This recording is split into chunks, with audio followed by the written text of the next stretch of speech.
Bismillah. Viola était tellement fatiguée qu'elle dormit d'une traite. Quand elle se réveilla, le lendemain matin, il faisait déjà grand jour. Elle sauta hors de son lit et courut à la fenêtre. Comme sa chambre se trouvait dans une tour, elle avait une vue sur tous les points cardinaux. Le vent avait cessé de souffler en tempête et le ciel était d'un bleu opalescent au-dessus des landes et des collines bleutées que l'on apercevait au loin. Une autre fenêtre donnait sur le loch et les deux dernières sur la mer enfin calmée.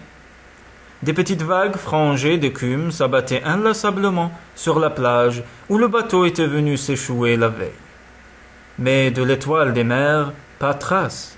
Avant de s'abîmer dans les profondeurs, le grand yacht avait dû heurter ces récifs qui affleuraient là-bas. Sur une commode, la jeune fille découvrit une jupe en tweed, une veste assortie, une blouse en linon ornée de petits plis et des sous-vêtements neufs en coton blanc. On avait séché et ciré ses bottines. Le fin chevreau de celle-ci lui parut quelque peu fendillé, et quand elle les enfila, elle s'aperçut qu'elle avait légèrement rétréci. Bah, elle se refera peu à peu à mon pied, étant donné les circonstances. Je ne vais pas me plaindre. Tant bien que mal, elle noua ses boucles blondes à l'aide du ruban en faille rouge qu'elle avait trouvé dans le tiroir de sa table de nuit.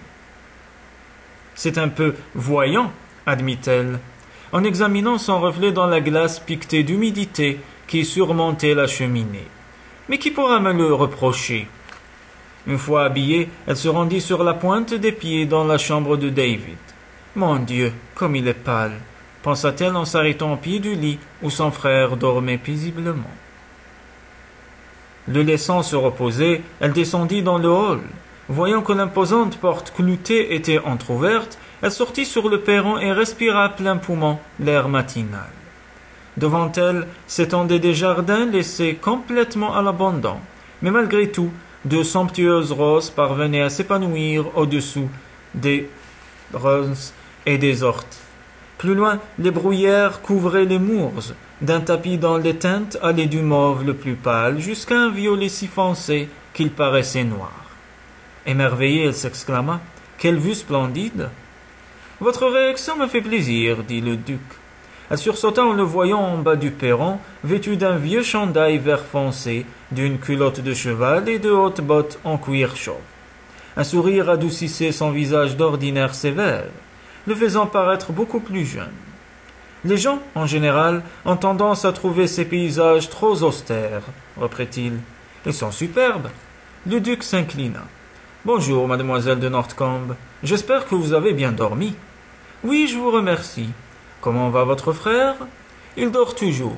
Ses traits semblent peut-être moins tirés, mais il est d'une pâleur effrayante. Avec gêne, elle poursuivit. Je suis désolé de vous imposer notre présence. J'aurais voulu partir pour Londres dès aujourd'hui, mais le médecin... Le duc ne la laissa pas en dire davantage. J'ai eu une petite conversation avec le docteur Monroe. Il a été formel. Ce serait une folie de le faire courir à votre frère des risques inutiles. Sachez que je ne suis que trop heureux de vous rendre service. Merci, répondit simplement la jeune fille. Le duc fit signe aux deux épagnols qui commençaient à s'impatienter. Nous allons faire un petit tour. Vos chiens n'attendent que cela. Mu par une soudaine impulsion, il proposa. Voulez-vous nous accompagner? Nous n'irons pas plus loin que cette colline. Volontiers, dit Viola, oubliant qu'elle n'avait pas encore pris son petit déjeuner. De là-haut, on a une très belle vue du château. Avez-vous des nouvelles des autres passagers et de l'équipage de l'Étoile des mers? Demanda Viola chemin faisant. Oui, ils sont tous sains et saufs et doivent partir pour Londres aujourd'hui. Après avoir passé la nuit au village, comme l'auberge ne disposait pas de suffisamment de chambres, certains marins ont dû être hébergés chez des pêcheurs. Précédés par les chiens qui bondissaient en tous sens, ils traversèrent les jardins. Outre les roses, il y avait aussi beaucoup de tulipes.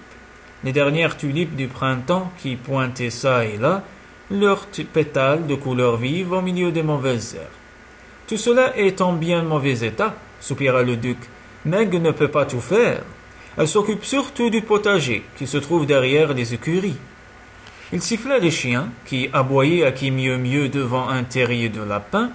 Le domaine est plus ou moins à l'abandon, reprit-il. J'en suis conscient et navré.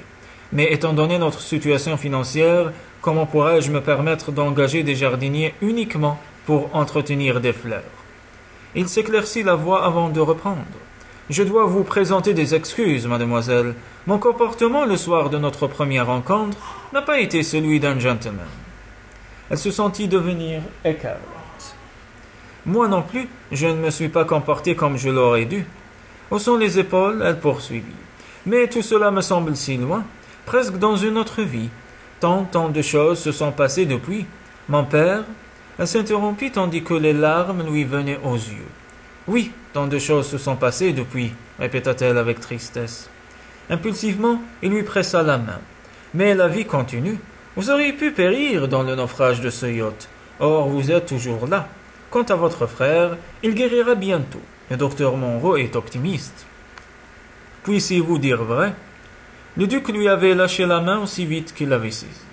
Votre amie, Charlotte Brent, m'a parlé de votre situation au lendemain de notre rencontre, reprit-il d'un ton neutre. Apparemment, votre frère et vous seriez dans la même situation que Meg et moi. C'est-à-dire que, commença Viola avec gêne, le duc éclata soudain de rire. Elle m'a expliqué qu'elle vous avait prêté la robe et les joyaux que vous portiez ce soir-là. J'avoue avoir à peine remarqué votre toilette, je ne voyais que vos yeux. À mi-voix comme pour lui-même, il enchaîna. Des yeux plus beaux, plus étincelants que toutes les pierres précieuses du monde.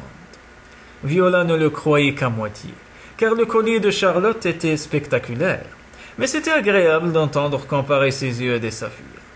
Il gravissait maintenant un sentier rocheux qui zigzaguait jusqu'au sommet de la colline. Des oiseaux chantaient dans les bruyères, le vent venait de se lever, un vent léger qui sentait bon l'iode, la nature. La jeune fille respirait à pleins poumons. Après avoir vécu dans des villes tentaculaires comme Londres et New York, elle avait l'impression de renaître. Comment peut-on habiter dans un lacis de rues sombres, bruyantes et parfois malodorantes, quand il existe des endroits aussi beaux? Se demanda-t-elle. Le duc siffla de nouveau ses chiens. Elle en profita pour l'observer entre ses cils baissés. Si notre situation a changé, lui et sa sœur sont restés aussi pauvres que nous l'étions quelques mois auparavant, pensa-t-elle. Elle hésita.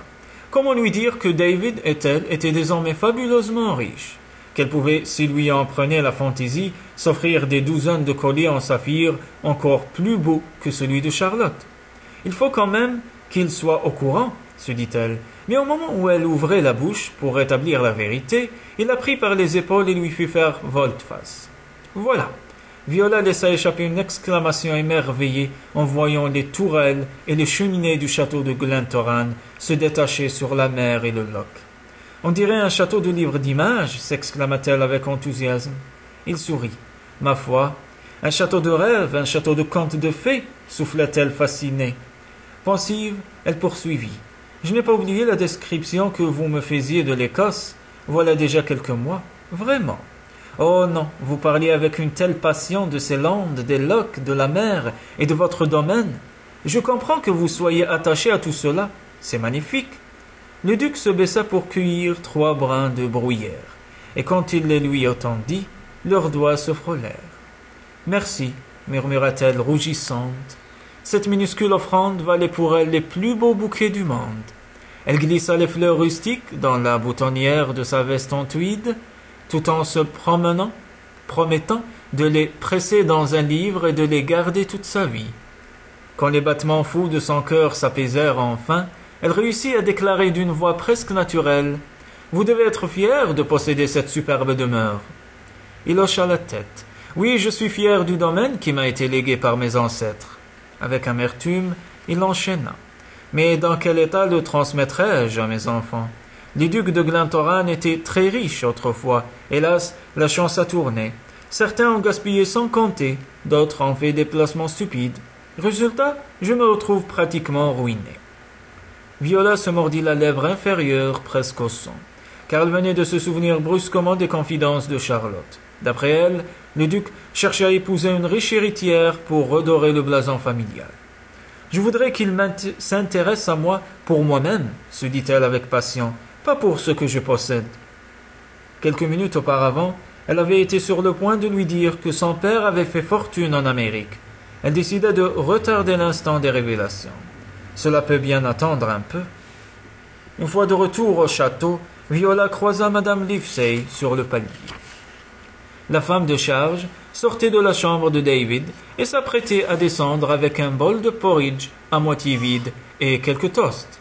« Milord n'a guère d'appétit, fit-elle d'un air désolé. Je lui ai dit de se forcer, mais cela n'a pas servi à grand-chose. Il a mangé du porridge, s'étonna Viola. Il m'a dit qu'il aimait beaucoup cela, car cela lui rappelait son enfance. » La jeune fille se garda bien de lui dire que autrefois son frère détestait le porridge. Il faut croire qu'avec le temps les goûts changent, pensa-t-elle. Milord est réveillé, reprit Madame Livesey. J'ai l'impression qu'il a moins de fièvre.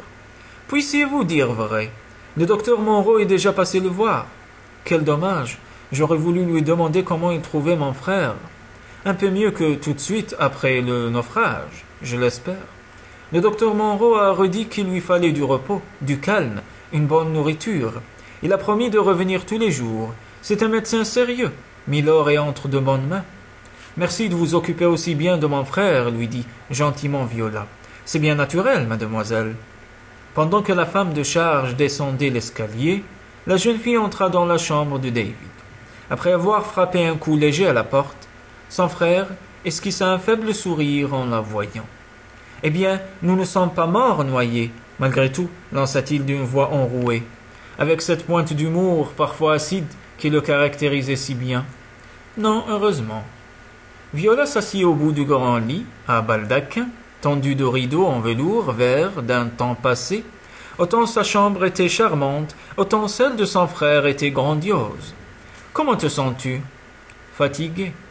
Avec un visible effort, il poursuivit. « Je suis content d'apprendre qu'il ne sera pas question de voyager avant que je ne sois remis.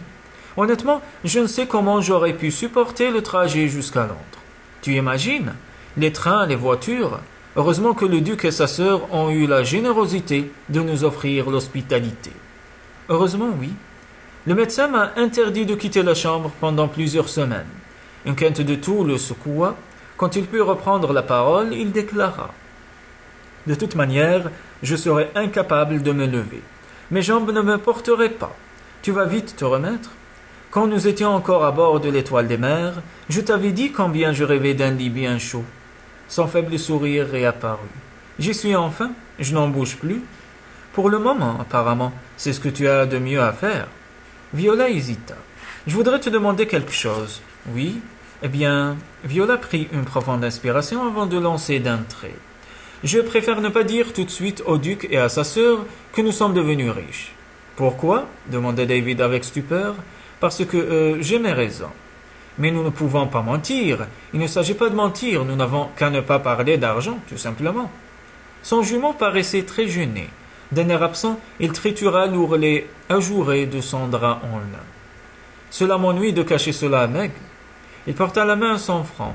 2 taches rouges venaient d'apparaître sur ses joues. En dépit de ce que prétend Madame Livesey, il a toujours de la fièvre, pensa la jeune fille. Oui, cela m'ennuie, insista David. Écoute, tu as des dizaines, des centaines d'autres sujets de conversation à aborder avec Meg. Oui, mais de toute manière, c'est très mal élevé de mentionner l'état de ses finances à des gens que l'on connaît à peine. Promets-moi que tu ne diras rien. De guerre lasse, David murmura. Puisque tu insistes, je te le promets. De nouveau, il porta la main à son front. Je ne comprends pas pourquoi tu tiens à faire de pareilles cachotteries. Nous n'allons pas nous vanter comme des nouveaux riches. Je ne sais pas, fit David avec lassitude. Je ne crois pas que tu aies raison, mais je ne me sens pas assez bien pour réfléchir normalement. La jeune fille l'embrassa. Repose-toi. En traversant le hall, Viola s'arrêta sur le seuil d'une immense salle à manger voûtée. Combien de convives peuvent s'asseoir autour de cette longue table en chêne pour d'interminables banquets, se demanda-t-elle. Au moins 40, peut-être même 50. La voix de Madame Livesey la fit sursauter. Cette pièce n'a pas été utilisée depuis des années. Elle se dirigea vers le fond du hall, une théière à la main, et ouvrit la porte d'une petite pièce ensoleillée. C'est ici que Milord et Mademoiselle Meg prennent le repas. Le duc et sa sœur, déjà à table, buvaient du café tout en lisant le courrier du matin et les journaux. Avez-vous vu votre frère demanda Meg avec anxiété. Oui. Comment va-t-il? Je lui ai trouvé déjà meilleure mine. Quelques jours de repos devraient suffire pour qu'il se rétablisse. Le docteur Monroe a dit qu'il faudrait compter au moins 5 semaines, objecta Meg. Si longtemps? À mon avis, cela ne devrait pas être nécessaire. De toute façon, nous n'allons pas vous encombrer pendant plus d'un mois. Vous resterez tout le temps que le médecin le jugera nécessaire, dit le duc. La santé de votre frère passe avant tout, renchérit Meg. Presque sur un ton de prière, elle demanda. Pourrais-je aller lui rendre une petite visite? Naturellement, cela lui fera plaisir. Meg désigna la desserte où s'alignaient 2 ou 3 plats en argent terni. Servez-vous, je vous en prie. Viola dédaigna le porridge, mais prit les œufs brouillés ainsi que du pain frais, du beurre et du miel. Ah, le miel de Glentoran, s'exclama Meg. Qu'en pensez-vous? Voyons, dit la jeune fille. Elle en mit un peu sur un morceau de pain. Délicieux. C'est du miel de bruyère, expliqua le duc. Comme il est parfumé, s'exclama la jeune fille. Dans un rayon de soleil, ses cheveux formaient un halo doré autour de son ravissant visage. Aimeriez-vous faire le tour du domaine après le petit déjeuner? Lui proposa le duc. Vous montez à cheval? Il y a plusieurs années que cela ne m'est pas arrivé. Lorsque nous vivions à la campagne, je passais mes journées en selle. Elle laissa échapper un petit soupir. Il m'a fallu dire adieu à tout cela, une fois que nous sommes allés habiter à Londres. On peut se promener dans Hyde Park à cheval. J'ai souvent regardé les cavaliers avec envie, mais comme notre cousine Edith, par raison d'économie, avait décidé qu'elle n'aurait plus de chevaux une fois en ville, ne vous inquiétez pas. La pratique de l'équitation ne s'oublie pas. Espérons-le. Vous retrouverez très vite vos réflexes. De toute manière, je vous confierai une jument tranquille pour cette première sortie. Il adressa un bref sourire à sa sœur. Et pendant ce temps, tu iras tenir compagnie au jeune comte de Northcombe. Il se leva. Je vous laisse. Je dois voir 2 fermiers ce matin. Mademoiselle de Northcombe, si cela vous convient, retrouvons-nous aux écuries à 11 heures. Volontiers, à condition que mademoiselle de Glentoran me prête une amazone. Mademoiselle de Glentoran, répéta cette dernière en levant les yeux au ciel, je me sens tout d'un coup très vieille. N'avions-nous pas décidé de nous appeler par nos prénoms? C'est vrai. Bonne idée, trancha le duc. Quant à moi, je suis Bruce. Et au diable les cérémonies. Sur ces mots, il sortit. Voyant l'expression médusée de Viola, Meg éclata de rire. Mon frère a des idées très modernes. C'est ce que je vois. Si vous vivez au château pendant un certain temps, vous n'allez tout de même pas continuer à l'appeler Milord. Ce serait assez ridicule, non? Je ne sais pas. En réalité, la jeune fille se sentait étrangement émue à l'idée de pouvoir appeler le duc par son prénom. Et pour lui, je serai donc Viola? Se demanda-t-elle de plus en plus troublée. Quand vous aurez fini votre petit déjeuner, nous irons dans ma chambre pour chercher une tenue d'équitation à votre taille, dit Meg. Merci infiniment. Le temps de terminer cette tasse de thé et je vous accompagne. Cela me gêne de devoir vous demander quelque chose à chaque instant. Elle soupira. Mais je suis arrivé ici les mains vides. Tout ce que je porte en ce moment vous appartient. Meg laissa échapper un petit rire. Dans de telles circonstances, on songe surtout à sauver sa peau, comme dirait Fergus. Exactement. Avec simplicité, Meg poursuivit. Cessez donc de vous compliquer la vie. Imaginez un instant que les rôles soient renversés. Vous m'aideriez, j'en suis sûr. Certainement. Vous voyez? 5 minutes plus tard, les 2 jeunes filles traversaient le hall quand Madame Livesey apparut. Mademoiselle Viola, le capitaine Howard souhaiterait vous voir. Il attend dans le petit salon. La jeune fille se tourna vers Meg. Où est le petit salon? La sœur du duc laissa échapper un rire amusé. C'est vrai que vous ne connaissez pas encore le château. Elle alla ouvrir la porte d'une pièce à dominante jaune. Le capitaine de l'Étoile des mers, vêtu d'un uniforme froissé et rétréci, se tenait devant l'une des portes-fenêtres qui donnait sur le loch. À l'entrée de la jeune fille, elle se retourna et s'inclina. Mademoiselle de Northcombe, je suis heureux de constater que vous êtes en bonne santé. Comment va Milord? Il est au lit. Le médecin qu'il a déjà vu hier soir a promis de revenir aujourd'hui. Espérons que Milord se remettra vite. Le docteur Monroe a bon espoir. Comment vont les autres passagers et les membres de l'équipage? Monsieur et Madame Van Ashton sont déjà en route pour Londres. Quant aux membres de l'équipage, ils vont tous m'accompagner à Glasgow. Pourquoi pas à Liverpool? N'était-ce pas la destination de l'Étoile des Mers? En effet, mais c'est à Glasgow qu'y se trouvent les assureurs de M. et Mme Van Ashton. Ils souhaitent certainement nous poser de nombreuses questions au sujet des circonstances dans lesquelles s'est produit ce terrible drame. Le yacht a heurté un récif, ce n'est pas plus compliqué que cela. Le capitaine secoua la tête. Oh si, mademoiselle. Il hocha la tête d'un air plein de sous-entendus. Justement, ce n'est pas aussi simple que vous semblez le croire. Comment cela? s'étonna-t-elle. Il feignit d'ignorer sa question. Par ailleurs, reprit-il, monsieur et madame Van Ashton souhaitent acheter un autre yacht. J'attendrai donc leurs instructions. Avez-vous pu sauver quelque chose? 2 ou 3 caisses ont été rejetées sur le rivage. C'est tout pour le moment. Il passa la main sur ses cheveux grisonnants avant d'ajouter piteusement. Et j'ai perdu ma casquette dans l'aventure. Viola retint un haussement d'épaule. Tout le monde est sain et sauf, n'est-ce pas le principal? Soit. Une pensée frappa Viola.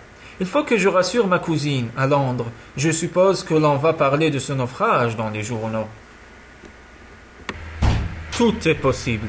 Viola ne tarda pas à reconduire le capitaine jusqu'au perron, devant lequel attendait une vieille carriole, à laquelle était attelé un grand poney à la crinière hirsute.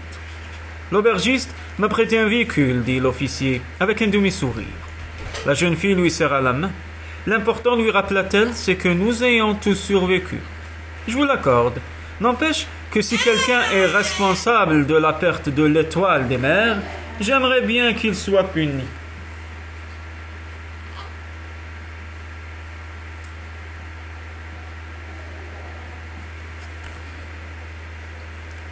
Viola suivit des yeux la carriole qui descendait l'allée au petit trot.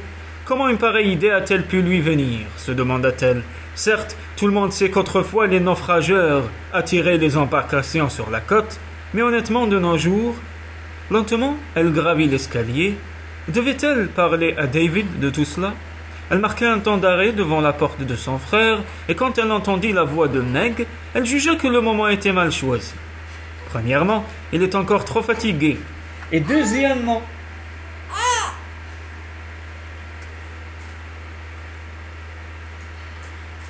Meg serait capable d'en parler aussitôt au duc.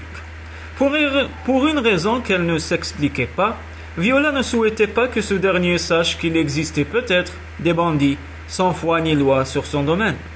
Elle regagna sa chambre et sourit en voyant une jupe d'amazone bleu marine étalée sur son lit, ainsi qu'une veste assortie et une blouse en piqué blanc. Des bottes en cuir fauve étaient posées sur le tapis. « Elle me semble un peu grande, se dit la jeune fille. Bah, à la guerre comme à la guerre. » Tout en se changeant, elle décida qu'elle se faisait des soucis sans raison. Le capitaine Howard vient de vivre une expérience terrible pour un officier de marine. Il ne doit pas y avoir plus grand drame que celui de voir sombrer le bateau dont il a le commandement. Il va devoir répondre de cette catastrophe devant les assureurs. Il était responsable de l'Étoile des Mers. Aussi, plutôt que d'accepter une erreur de la part de l'homme qu'il avait mis à la barre, il préfère accuser d'hypothétiques pillards. Elle haussa les épaules. Des naufrageurs? Et quoi encore? Elle jeta un coup d'œil à la pendule en bronze qui trônait sur la cheminée et s'aperçut qu'elle indiquait déjà 11 heures moins le quart. Il était temps qu'elle descende. Elle trouva le duc dans la vaste cour pavée des écuries en compagnie d'un petit homme sec et nerveux qui tenait par la bride 2 chevaux saignés. On dirait un ancien jockey, pensa-t-elle. En voyant la jeune fille apparaître, le duc sourit. Je reconnais cette tenue. Meg a eu la gentillesse de me la prêter. Viola ouvrit les mains. Je n'ai plus rien à me mettre, selon la formule consacrée. Cet ensemble vous va parfaitement. On le croirait fait pour vous. Par jeu, elle lui fit une petite révérence. Merci, milord. Bruce, corrigea-t-il. Sans raison, elle se sentit soudain très légère. En riant, elle lui refit la révérence. Merci, Bruce. Voici Stuart McAndrew. Vous l'avez vu hier? Oui, bien sûr, assura la jeune fille. En réalité, elle ne s'en souvenait pas. L'affolement avait été tel dans les moments qui avaient suivi le naufrage du yacht, sans parler de sa stupeur de retrouver Bruce de Glentoran dans de telles conditions. À l'époque où nous avions encore des chevaux de course, Stuart est souvent arrivé premier sous nos couleurs, dit le duc. J'avais bien deviné que c'était un ancien jockey, pensa la jeune fille. Ces temps-là sont loin, fit le duc avec amertume. Stuart McAndrew eut un rire aigrelé. Je serais maintenant bien incapable, à mon âge, de monter un pur sang sur un hippodrome. Je suis sûr, au contraire, que vous sauriez en remonter à beaucoup de jeunes jockeys. Stuart, mademoiselle de Northcombe va monter Jacinthe. C'est une vieille jument bien tranquille. Son seul défaut, c'est une sacrée gourmande. Dès qu'elle voit une herbe appétissante, elle s'arrête pour la déguster à son aise. Si vous voulez empêcher ça, tenez-la bien. La pauvre, je ne vais pas l'empêcher de se régaler. Le rire aigrelé de Stuart McAndrew résonna de nouveau. À votre guise, mais vous ne viendrez pas vous plaindre après.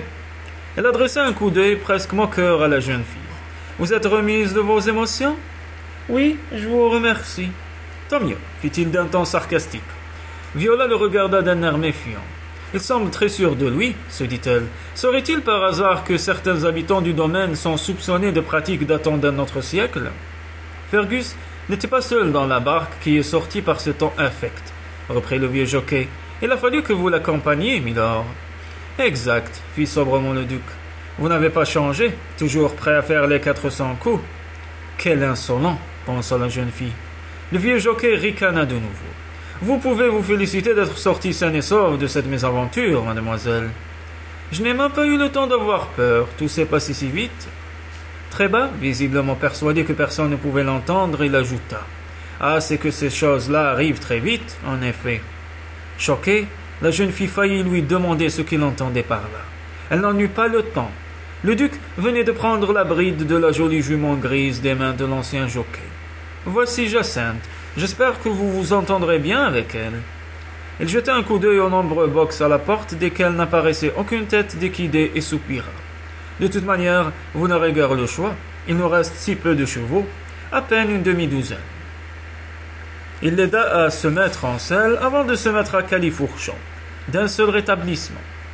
Comme il est fort, pensa la jeune fille, troublée, comme il est souple. Elle suivit le duc sous une voûte qui donnait un accès direct à la campagne. Stuart McAndrew a un caractère assez particulier, déclara-t-il avec amusement. J'ai remarqué cela.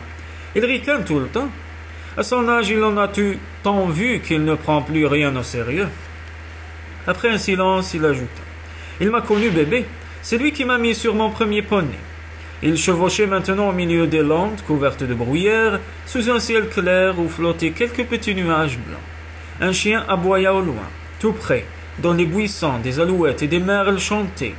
Viola se sentit transportée. « C'est magnifique !» s'exclama-t-elle. « Vous avez beaucoup de chance de vivre dans un endroit aussi merveilleux. » Le pensez-vous vraiment? D'ordinaire, les gens trouvent l'Écosse bien austère. C'est ce que vous m'avez dit ce matin. J'avoue avoir peine à le croire. La mer, le château qui se reflète dans le loch. Je ne me lasse pas de contempler tout cela. Votre domaine est superbe, et surtout bien mal entretenu. On n'entretient pas les landes, remarqua la jeune fille avec logique. Vous n'avez pas encore vu les fermes, ni les villages. Quant au jardin, si vous pouviez imaginer combien ils étaient beaux autrefois, et ne parlons pas du château. Vous rendrez peut-être un jour à Glentoran sa splendeur d'antan. Il laissa échapper un rire sans joie. Comment? D'un geste large, il désigna les nombreux troupeaux qui paissaient en liberté sur les collines avoisinantes. Nous survivons surtout grâce à la laine de nos moutons. Après un silence, il reprit. Mais vous devez comprendre notre situation mieux que quiconque, vous qui avez l'habitude de vous débattre au milieu des difficultés matérielles. Viola ne répondit pas.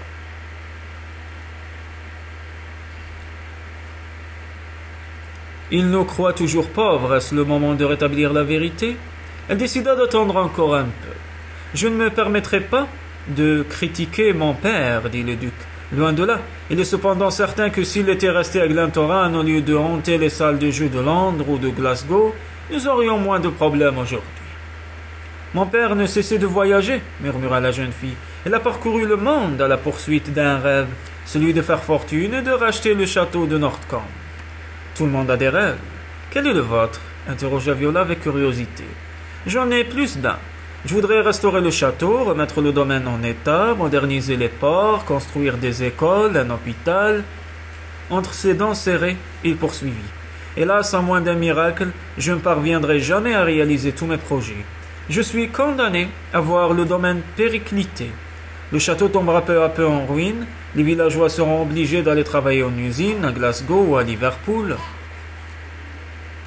Il prit une profonde inspiration et indiqua un village construit en bordure d'une baie. Voici l'un des ports dépendants de Glentoran. C'est de là que les bateaux sont sortis pour porter secours aux yachts en perdition. Je venais de descendre au village quand on nous a signalé qu'un bateau venait de heurter les récifs. Je suis parti aussitôt avec Fergus. Le barbu roux qui ramait, c'est cela. Je voudrais le remercier. Le duc parut quelque peu réticent. Vous y tenez demanda-t-il enfin. Cela me semble naturel, non? Il est venu à notre secours, les autres pêcheurs aussi. Si je ne pouvais pas leur exprimer ma gratitude. Ils ne s'attendent pas à des remerciements, ce sont des gens rudes et très indépendants. Ils descendirent vers le petit port en empruntant un sentier qui serpentait dans les landes. Fergus Lyall est mon meilleur ami, dit le duc. Nous avons le même âge et nous connaissons depuis toujours. Un sourire adoucit son expression. Ah, les expéditions que nous avons pu faire dans les landes, en mer ou dans les caves du château, à la recherche d'hypothétiques souterrains. Tout cela a pris fin le jour où l'on m'a envoyé en pension à Édimbourg. Quel âge avez-vous? 10 ans. J'attendais les vacances avec impatience pour retrouver Fergus. Avec une étrange émotion, Viola imagina un petit garçon brun, vêtu d'un kilt et d'un vieux chandail, chaussé de galoches, à la barre d'une barque au mât de laquelle était hissée une courte voile triangulaire de couleur rouille. Elle le vit, aussi parcourant les moors, à pied ou à cheval, suivi par 2 ou 3 épagnols qui bondissaient dans les bruyères. Il s'approchait du village de pêcheurs en suivant un sentier qui devenait de plus en plus rocailleux. De temps en temps, les chevaux glissaient sur les pierres plates et leurs sabots envoyaient des étincelles. Le duc se retourna. « N'ayez pas peur, ils ont l'habitude de ce genre de terrain. » Ils atteignirent le port, un bassin creusé dans le roc, protégé par 2 jetées sur lesquelles s'étaient assis de vieux pêcheurs qui réparaient des filets. La mer était basse et la quille des bateaux, aux coques peintes de couleurs vives, s'enfonçait dans une épaisse couche de vase, tandis que des mouettes planaient très haut dans le ciel en poussant des cris aigus. « Comme c'est joli, ces barques aux teintes différentes, remarqua la jeune fille. Chaque famille, traditionnellement, a ses couleurs. Le bateau de Fergus est amarré de l'autre côté. Voyez, le bleu marine et rouge. C'est à bord de cette embarcation que le père de Fergus nous a appris à naviguer. Vous avez hérité du domaine, et il reste simple pêcheur. Quelles sont vos relations maintenant? Le duc éclata de rire. Nous sommes demeurés les meilleurs amis du monde. Pour Fergus, je resterai toujours Bruce, le jeune garçon qui faisait la course avec lui dans la lande, avant de plonger dans le port. Et puis je suis le parrain de son fils Alan. Il marqua un silence avant de reprendre. Nous avions espéré que nous aurions des enfants en même temps et que nos fils grandiraient ensemble. Malheureusement, il laissa sa phrase en suspens. Son visage s'était soudain assombri. « Venez, reprit-il avec un sourire forcé. Allons rendre visite aux Lyall. Ils habitent à 2 pas du port. » Au passage, les habitants du village saluaient chaleureusement le duc. Avec surprise, Viola constata qu'il n'y avait chez eux ni crainte ni servilité. Ce qui l'étonna chaque fois qu'elle avait eu l'occasion de se rendre sur un domaine. Elle avait en effet remarqué que les paysans semblaient avoir peur de leur maître. Le duc s'arrêta devant un cottage coiffé d'ardoises dont les murs avaient été simplement passés à la chaux. La jeune fille admira les géraniums écarlates qui ornaient les fenêtres. « Quelle adorable petite maison !» s'exclama-t-elle. « Il faudra dire cela à Heather, la femme de Fergus. Cela lui fera plaisir. » Le duc sauta à terre. « Fergus, Heather » cria-t-il. Le barbu roux que Viola avait vu au cours de cette soirée tragique apparut sur le seuil, un grand sourire aux lèvres. Le duc attacha les chevaux aux anneaux de fonte, scellés dans le mur en granit qui entourait un jardinet fleuri, suivi d'un petit potager aux plates-bandes bien entretenu. « Fergus, voici mademoiselle de Northcombe. »« Comment vous remercier ?» lui dit la jeune fille avec émotion. « Vous nous avez sauvés, mon frère et moi. » Elle serra la main calleuse du pêcheur. « Vous avez été si courageux de sortir en mer par ce temps. »« Bah, ce n'était rien. » Il se tourna vers le cottage. « Heather, tu viens? Nous avons de la visite. » Une jeune femme le rejoignit. Elle portait un enfant à moitié endormi dans les bras. Un petit garçon d'environ 2 ans, aux cheveux aussi roux que ceux de son père. Viola réussit à serrer la main de la femme de Fergus, sans toutefois pouvoir prononcer un mot, tant sa stupeur était grande. Elle ne parvenait pas à ôter son regard de la broche épinglée sur la poitrine de la jeune mère. Une énorme broche qui étincelait dans le soleil. Pour la plupart des pêcheurs ou des paysans de ce coin d'Écosse, cette broche avait l'air d'un bijou en verroterie, comme ceux que l'on achète sur les marchés pour quelques sous. Mais Viola savait que ce n'était pas le cas. Ce joyau en énorme diamant valait une fortune, et la dernière fois qu'elle l'avait vu, il ornait la robe du soir de Madame Van Ashton.